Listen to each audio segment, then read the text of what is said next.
मित्रांनो, काल इलेक्ट्रॉनिक मीडियामध्ये एक बातमी जोरात अशी चालू होती आणि ती बातमी पाहिल्यानंतर हे शीर्षक सुचलं, विचका आणि पचका कसा झाला तर.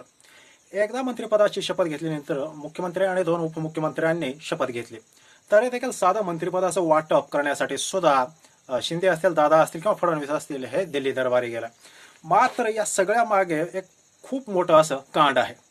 आता एक गोष्ट या ठिकाणी इंटरेस्टिंग अशी आहे की आपल्याला माहिती आहे, सुरुवातीपासून एकनाथ शिंदे यांनी खिळीवर पडण्याचं म्हणजे काहीतरी तटीवर पडण्याचं धोरण घेतलं होतं.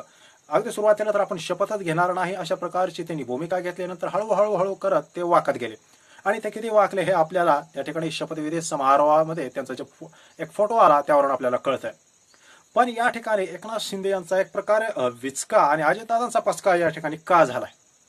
बघा, सुरुवातीपासून अजितदादा यांनी एक अशी भूमिका घेतली होती, कारण पत्रकाराने एकदा ज्यावेळेस त्यांना विचारलं की तुम्ही उद्या शपथ घेणार आहात का, त्यावेळेस दादाने अगदी सपशेलपणे लोटांगण घालत सांगितलं की शिंदेचं काही माहित नाही, मात्र मी तर ठरवलंय, माझा काही प्रॉब्लेम नाही, मी शपथ घेणार आहे.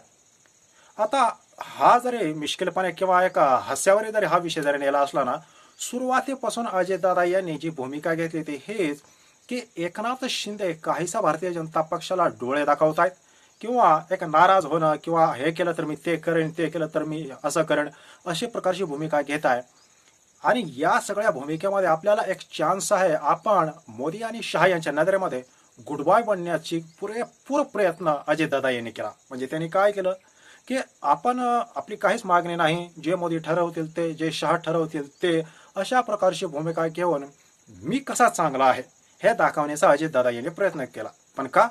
कारण अजितदादा यांना काहीही करून पूर्वीपासून त्यांच्याकडे जो डिपार्टमेंट असतो, जो खाता असतो, तो म्हणजे अर्थ खातं. ते अर्थमंत्रीपद आपल्याला भेटलं तरी पुरे ही त्यांची भूमिका होती.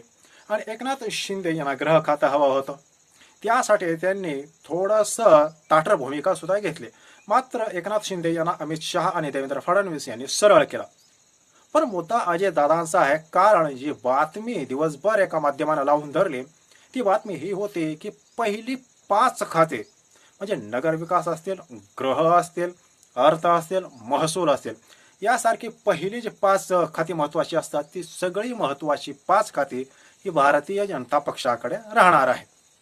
मग आता मुद्दा असा येतो की ज्या अजितदादा पवार यांनी मी कसा चांगला आहे, मी कसा गुडबॉय आहे हे दाखवण्याचा मोदी शहा यांच्या पुढे प्रयत्न केला, मग त्यांचा पद्धतशीरपणे भारतीय जनता पक्षानं काटा का काढला.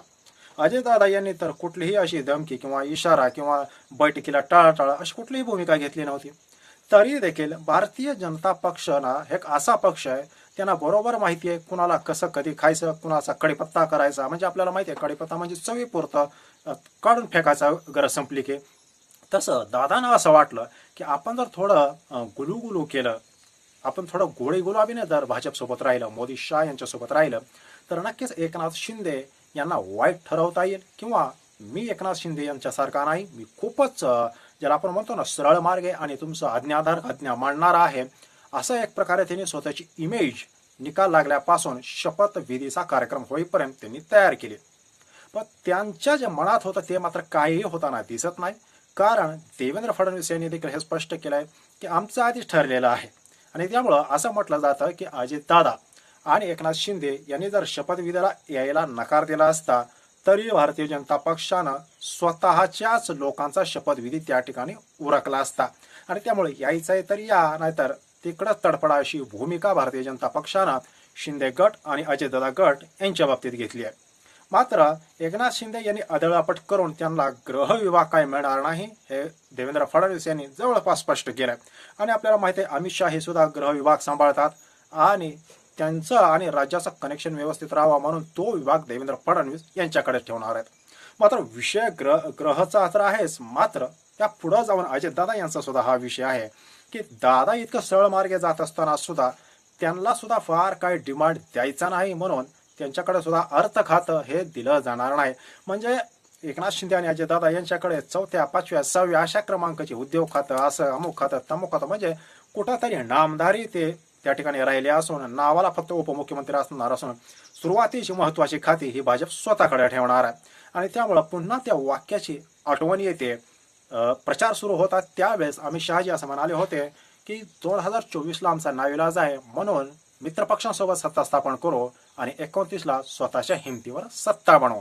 हे कुठेतरी त्याचीच तर सुरुवात नाही ना, अशी चर्चा आता सुरू होते. त्यामुळं कुठेही याला राजकीय फायदा जास्त घेऊ द्यायचा नाही आणि स्थानिक पातळीवर आपलीच ताकद वाढवायची, हा त्याचा पाठीमागचा उद्देश आहे.